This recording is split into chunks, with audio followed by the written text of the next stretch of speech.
Hunting, fishing, gathering, celebrating with our community. For all of us, these are essential parts of life and growing up in Alaska. The seasons turn through their cycle, and the land provides. Our children learn and one day take their turn as providers, while today's young adults become the elders of tomorrow. But all too often, the traditional routine of our lives is shattered by unexpected tragedy.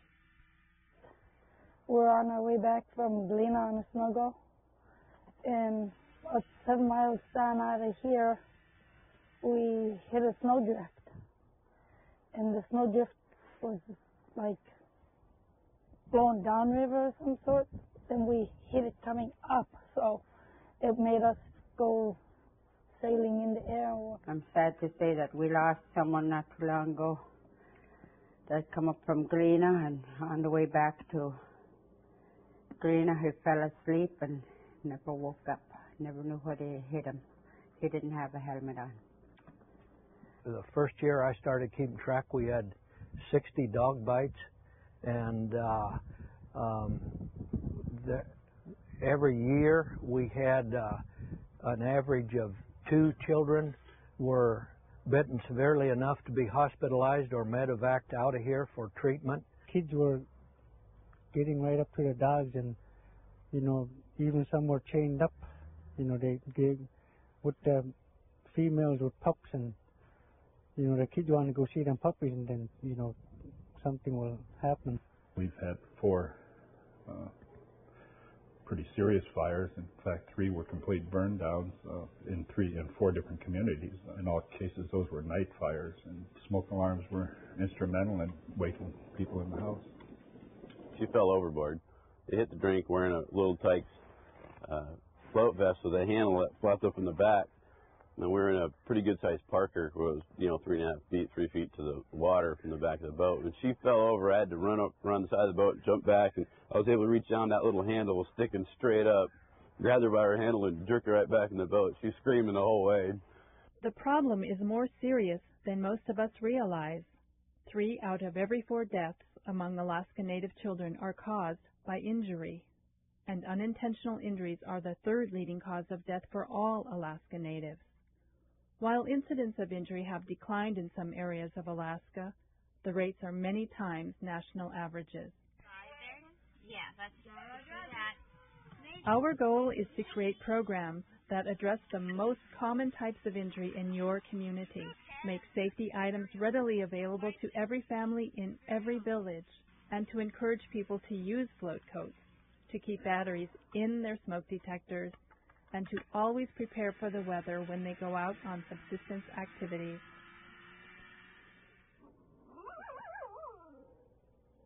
We were able to get an IHS grant for funding, and basically the plan set standards for dog care. I think it's human nature not to change, and I think Ward recognized that, and to get the communications, I think he used some of the mushers to come along and communicate with other mushers, and I think that being the case made a big difference. And we also invited them to our kennels and showed them what we were trying to do and improvements, and I think that helped.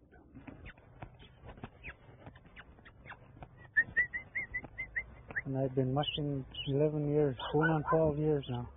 So, and it's an everyday thing, so a lot of work. We should move the dogs to another area, right where kids won't play. This is one thing I've made a improvement on my yard was the fencing, and I got all my females in here. And I got my dog houses in stilts in here. Keeps the house nice and dry, and shade for the dogs in the summertime. Sometimes when it's raining too, they get under here. And just keep cool. I truly believe that his program not only saves dog lives, but I would venture to say some people lives, because when you have a hungry dog or one that's not cared for, they could become dangerous. the machine's getting bigger nowadays and everything, that it's very important that you have a helmet on. When we got them, they wanted to go on the snuggle. I said, no snuggle riding unless you have your helmet on. So they automatically dug them out of the box and put them on. And they've been wearing them.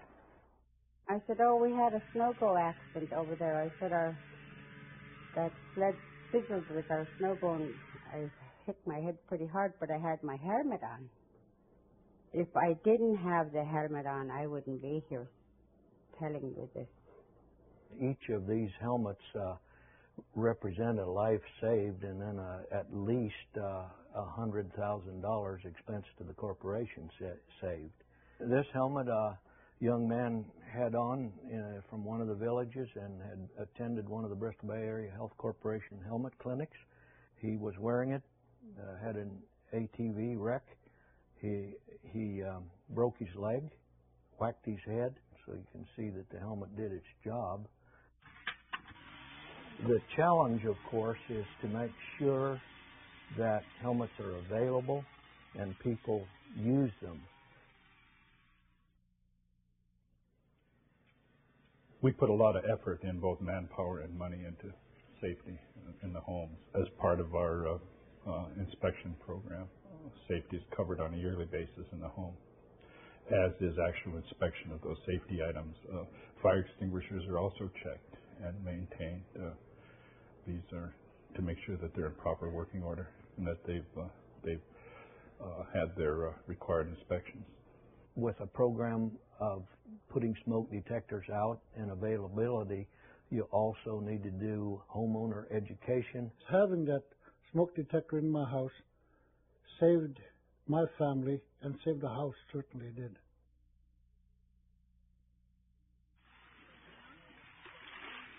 What I've done is set up a marine safety program based on Alaska Marine Safety Education Association's program. So I partner with them and partner with local communities to teach children and adults how to not drown and how to survive an emergency.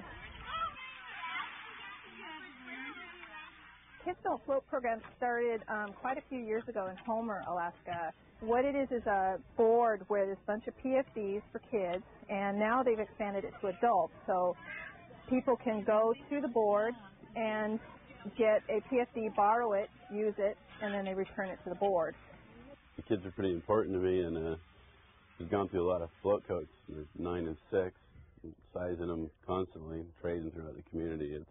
It's important. There's a lot of people in town who do the same thing. A lot of families don't have the money to go out and buy $200 jackets, and the surge given to us is a very good price. We can afford to have our kids and our family in nice float jackets where we can be safe out on the water.